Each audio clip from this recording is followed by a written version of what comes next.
মানুষের কি চাওয়া থাকতে পারে? মানুষের চাওয়া বিশ্বাস কিভাবে স্থায়ী করা যায়? মানুষের অন্তরে বিশ্বাস না থাকলে মানুষ যন্ত্রণায় থাকে। মানুষের অন্তরে বিশ্বাস থাকিলে মানুষ শান্তিতে থাকে। মানুষ যদি পৃথিবী থেকে বিশ্বাস ছাড়া চলে যায়, তাহলে সে মানুষ সারা জীবন কষ্টে থাকতে হয়। মানুষ যদি পৃথিবী থেকে বিশ্বাস নিয়ে যায়, তাহলে সে মানুষ সারা জীবন সুখে থাকতে পারে। মানুষের চাওয়া থাকা উচিত কিভাবে অন্তরে বিশ্বাস স্থায়ী করা যায়, তাহলে পৃথিবীতে আশা সফলতা হবে। যে অন্তরে বিশ্বাস নাই, সে অন্তর্যন্ত্রণা ভোগ করতে হবে সারা জীবন। মানুষের সফলতা অন্তরে বিশ্বাস স্থায়ী করা। বিশ্বাস হচ্ছে অন্তরের শান্তি।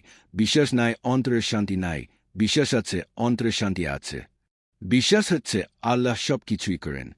যে অন্তরে আল্লাহ সব কিছুই করেন আছে, সে অন্তরে সারা জীবন সুখের ঠিকানা পাইছে। মানুষের জীবনে একটাই চাওয়া থাকা উচিত, সেটা হল বিশ্বাস। মানুষ পৃথিবীতে আসার কারণ অন্তরে বিশ্বাস নিয়ে যাওয়ার জন্য। মানুষ পৃথিবীতে এসে সবকিছু ভোগ করে চলে গেল, কিন্তু পৃথিবীর মালিকের প্রতি বিশ্বাস সাথে করে নিতে পারছে না। তাহলে সে মানুষ কোথায় থাকবে? সমস্ত মানুষের চাওয়া থাকা উচিত, অন্তরে বিশ্বাস থাকা দরকার। আল্লাহ পাকের প্রতি সমস্ত মানুষ বিশ্বাস থাকা বাধ্যতামূলক।